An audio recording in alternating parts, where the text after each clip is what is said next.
one, she has a mild cataract. In left one, she has an anterior chamber IOL, 360-degree posterior synechia, and mid-dilatated pupil. Fundus in right one is normal. In left one, there is an intraocular lens on the lower side of vitreous cavity. I have explained all of these realities to our patient, and I have recommended her to explant both lenses from her eye and replace a new one by scleral fixation.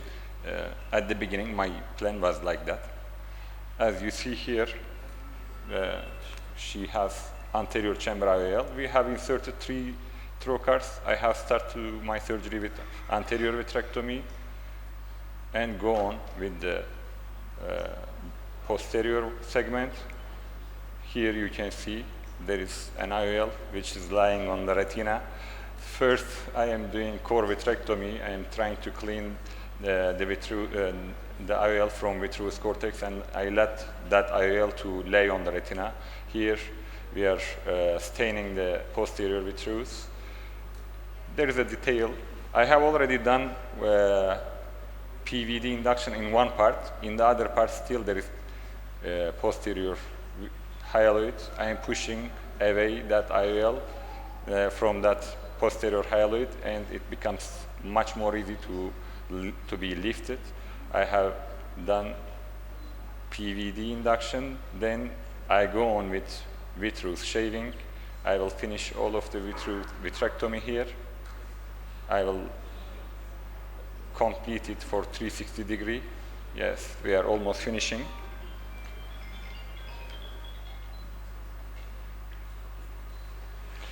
Time to go back, anterior chamber, side cut, side incision. I am filling the anterior chamber with viscoelastic. Now, with a Sinski hook, I am releasing the anterior chamber IOL from the angle. It's so important. You cannot directly extract it, otherwise you will destroy the iris. Maybe you will cause a hemorrhage in iris stalk. Here, now I am doing half-cut corneal incision to create a very regular corneal wound, to induce a huge astigmatism after surgery. And then main incision, and I am enlarging the main incision about 6 millimeters.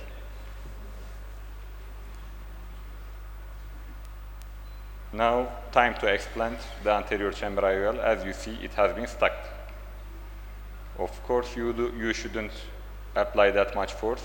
In my one hand, in my one hand, I am holding it. With the other one, I am releasing the traction and delivering the IOL from eye, and I am checking it. Is it completely healthy or not? Did I leave any part of that IOL in eye or not? Here I am putting temporary suture to maintain the anterior chamber depth. Time to understand what's going on under the iris. I am stretching the iris. I am pushing on opposite sides, and I'm trying to understand what's the underlying tissue. Here I have realized there is a part of anterior capsule remnants on the lower side. Here, maybe you can see it. Sometimes I'm sweeping the underlying tissue, and sometimes I'm pushing it because I want to make sure about the iris and anterior capsule complex. Here, I am inserting retractors and engaging it with iris, then holding it and hanging it to the cornea. I have to make sure about 360-degree anterior capsular remnants. Gradually, I am loosening the iris from anterior capsule. Because of that, I am engaging it one by one. This is the nasal side.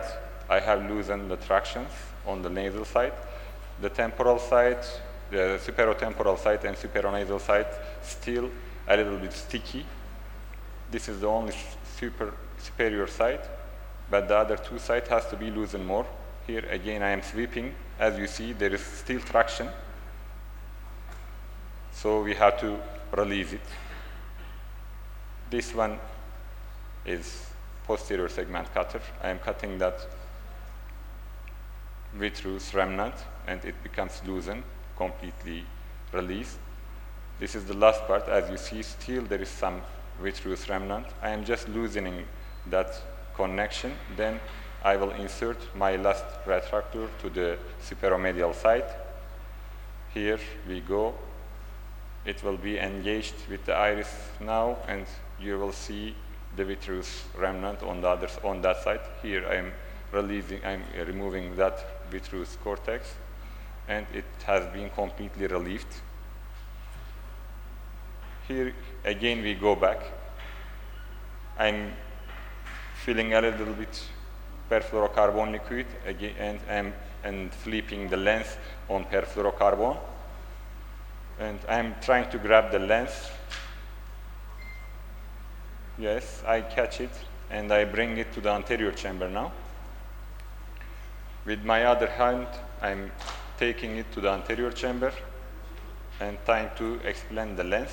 We have already 2 or 3 temporary sutures. We can enlarge that wound and easily take it out. Now it comes. As you see, we have so many IOL. This is the third one that we are engaging. I wish I would use my teammate Dr. Mohammed's way, but I don't have that much experience.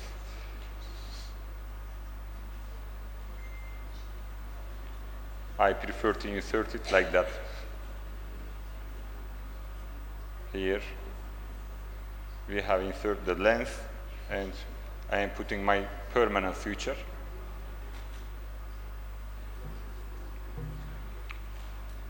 And remove the iris retractors,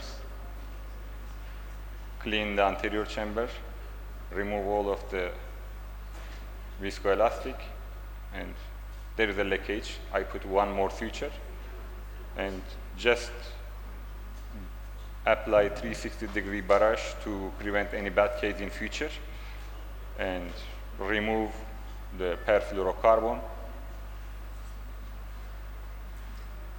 and of course put sutures, and finish the surgery by antibiotic to anterior chamber. Here.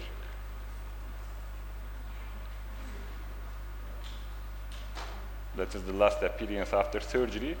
It was a surgery before 4 years.